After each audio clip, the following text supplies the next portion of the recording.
Hi everyone and welcome back to my channel. Today we are talking about something kind of interesting. I'm sure you've thought about it before. It's a little bit of a longer title. It's called How Do All My Friends Have More Money Than I Do? So let me write this down. How do all my friends have more money than I do?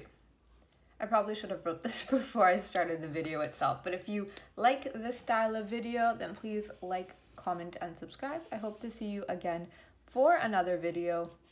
We do quick 10-minute videos all about finance. So you have probably had conversations with some friends and said, you know, how does person A, how does person B, how do they afford all of these things in their life? I know that they have a new apartment, they just furnished it, they got a dog, they're going traveling, maybe not during the pandy, but they're doing all these things that make me question their money, their finances, their debt, things like that. So we're gonna go over why you always feel like your friends have more money than you do. We're gonna break it down so that you can feel a little bit more comfortable with your financial path and the steps that you are taking with your money and your finances as well. Am I recording? Yes, I am. Okay, so let's start off with number one, Instagram. So that is probably where you get a lot of your ideas from or your thoughts from, is you go on Instagram and you see that your friends moved or went traveling or whatever it may be. Remember that Instagram is just an illusion. We know that, but it's good to remind yourself of it. It's an illusion. When people take pictures, they are wearing their best clothes. They have the best lighting. They have the best kind of events, right? They're not really taking it when they're doing nothing. They're taking it when they are going to places, when they're with friends and family, to make it seem as if they are really cool or they're having a lot of fun, right? You don't take pictures on your worst days. You take it on your best days. So it's really your best days and times. So you really only see the tiniest snapshot. You just see a picture. You don't see the money behind it. You don't see the emotion behind it. Instead, what you do is you create this narrative when you see it. So Instagram really likes to push trends and fashion and flaunting a lot of stuff, right? You see someone with a car. You don't know, did they rent that car? Okay, did they buy it in full? Are they financing it with debt? Did they get it as a gift? You don't really see those things. So always be careful. Practice safe social media. I've heard this before. So remember to log off if you don't feel good. And remember that it's really just all a lie. So that's number one, in which you think that your friends have more money than you, but they actually don't. The second thing is secret money. So I kind of put little quotations around it, secret money. And what I mean by this is that they could have received gifts. They maybe have wealthier parents, okay? They maybe have a partner who really supports them,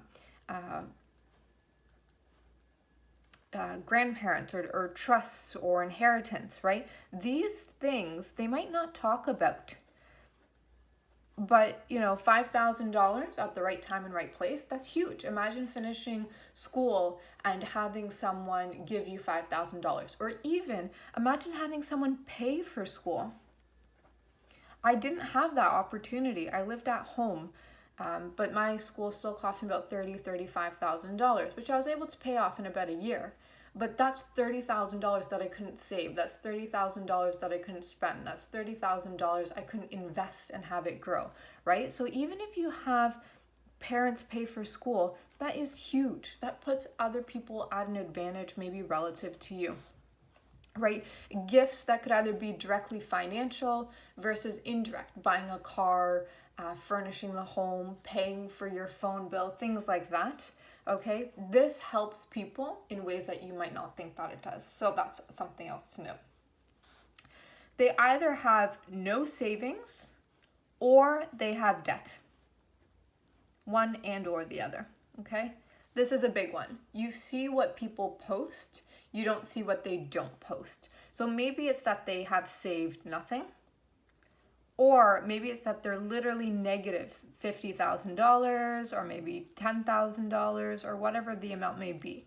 And this could be low cost debt, so things like student loans,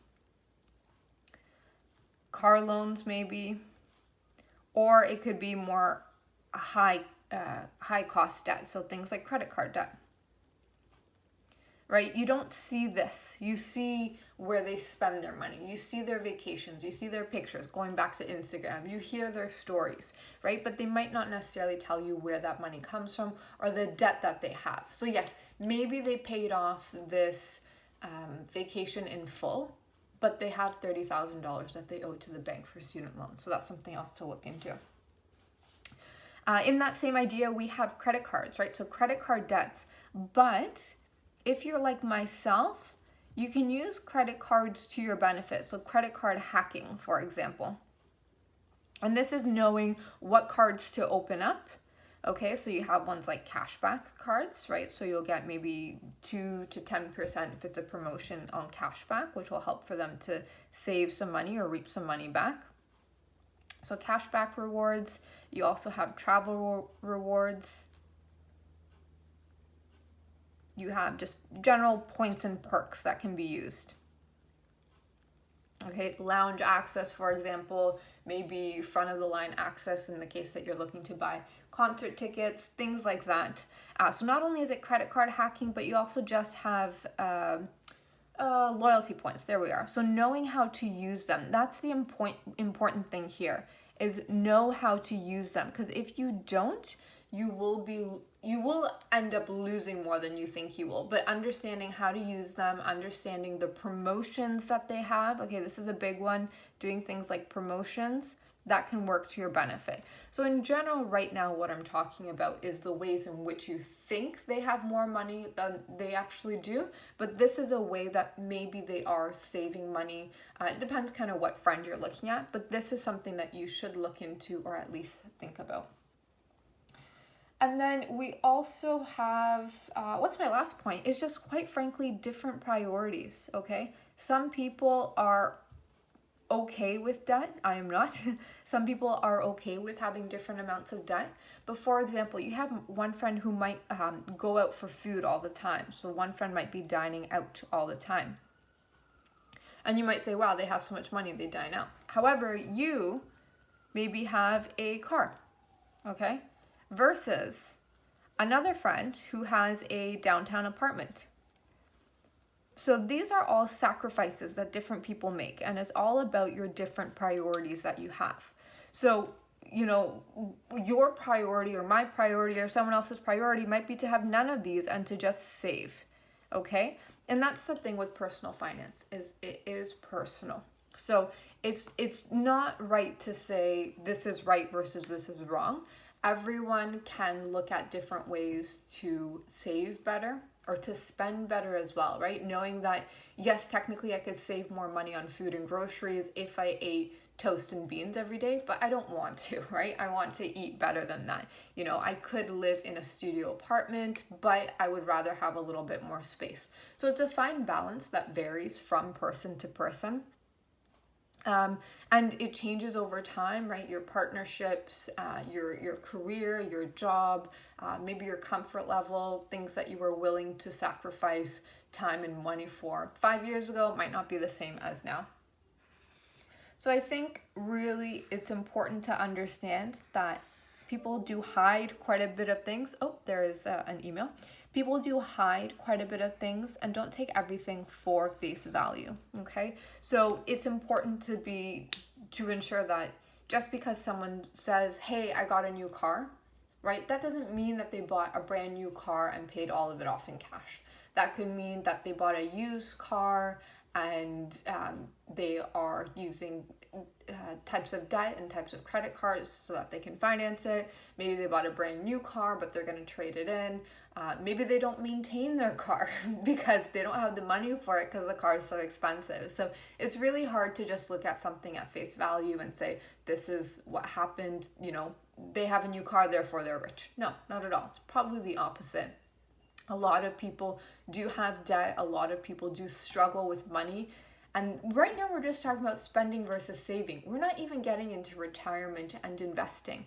So it's important to always remember that, take a step back, and to make sure that something that I mentioned to one of my friends before, she was saying how I have a small closet. And I know how much money I have in my bank account. I don't need to buy things to prove to people how much money I have, right? I don't need to take pictures all the time and go out and treat people so that they think I have a lot of money. I know how much money I have. Other people don't need to know about it. Anyways, there are a bunch of financial information on YouTube. I really like watching how I spend, or debt updates as well. So I do hope that you found this useful. I do hope that you can kind of just compare yourself and maybe not take everything at face value. So I hope you like this. I hope to see you in another video as well.